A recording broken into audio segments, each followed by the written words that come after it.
कि हम क्या कर सकते हैं, किसी भी एप्लीकेशन का बंडल बना के हम उसे डॉकर हब की हेल्प से शेयर कर सकते हैं। और उस जो जो बंडल हमारा बन रहा था उसको हम क्या बोल रहे थे, इमेज। तो जो भी हम इमेज बनाएंगे हम उसे डॉकर हब पर क्या कर सकते हैं, अपलोड कर सकते हैं एज अ प्राइवेट और पब्लिक। और फिर किसी भी यूजर को यदि कुछ बनाना है तो वो कर सकता है, ऑलरेडी जो इमेजेस अवेलेबल हैं डॉकर हब पे पब्लिकली, वो उसका यूज करके उसी को एक्सटेंड कर सकता है, राइट। तो जैसे गिटहब होता है, राइट, गिटहब पर सभी लोग अपनी अपनी रेपोजिटरीज बनाते हैं और उसे पब्लिक या प्राइवेट में पोस्ट करते हैं। और फिर यदि किसी भी और यूजर को उसको एक्सटेंड करना होता है, उसमें मॉडिफाई करना होता है, तो वो उसे क्लोन या फॉर्क कर सकता है, राइट। तो सेम क्या होता है जब हम अपना खुद का एप्लीकेशन बना रहे हैं होते हैं, तो हम क्या करते हैं, ऑलरेडी जो बिल्ट इन इमेजेस बनी हुई है हम उनके टॉप पर वर्क करते हैं, राइट। ऑलरेडी दैट मीन्स क्या हुआ, इसको एक एग्जांपल से समझते हैं कि सपोज मुझे एक लिनक्स का एनवायरनमेंट चाहिए और उसमें जो शेल वाले टर्मिनल पे मुझे कोई कमांड्स रन करनी है। तो इंस्टेड की मैं पूरा लिनक्स का एनवायरनमेंट या उसका जो भी पूरा फाइल का सिस्टम है वो मैं सेटअप करूँ, राइट।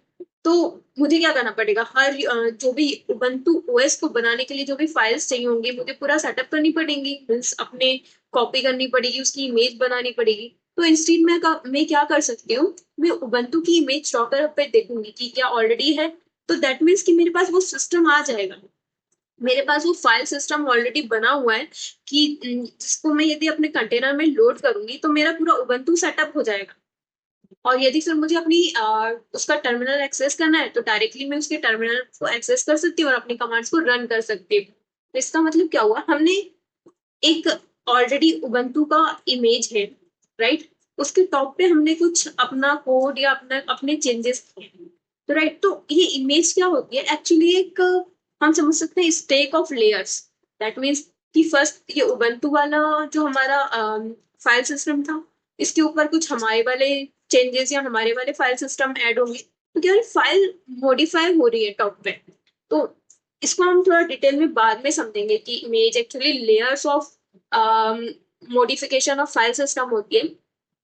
तो बट अभी के लिए हमने बस ये समझा कि डॉकर हब पे ऑलरेडी बहुत सारी इमेजेस अवेलेबल है, बहुत सारी एप्लीकेशंस की इमेजेस अवेलेबल है।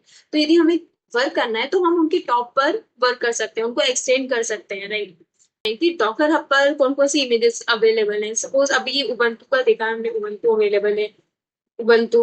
और हम देख सकते हैं जावा भी अवेलेबल। तो यदि मुझे अपनी एप्लीकेशन में जावा का कोड रन करना है तो अब मुझे जेडीके जेआरई इन सबको नहीं मैनेज करना है, बस डायरेक्टली जावा की इमेजेस को यूज करना है और उसकी टॉप पे मैं अपनी जावा के सारे कोड लिख सकती हूँ, राइट। ग्रेट ना।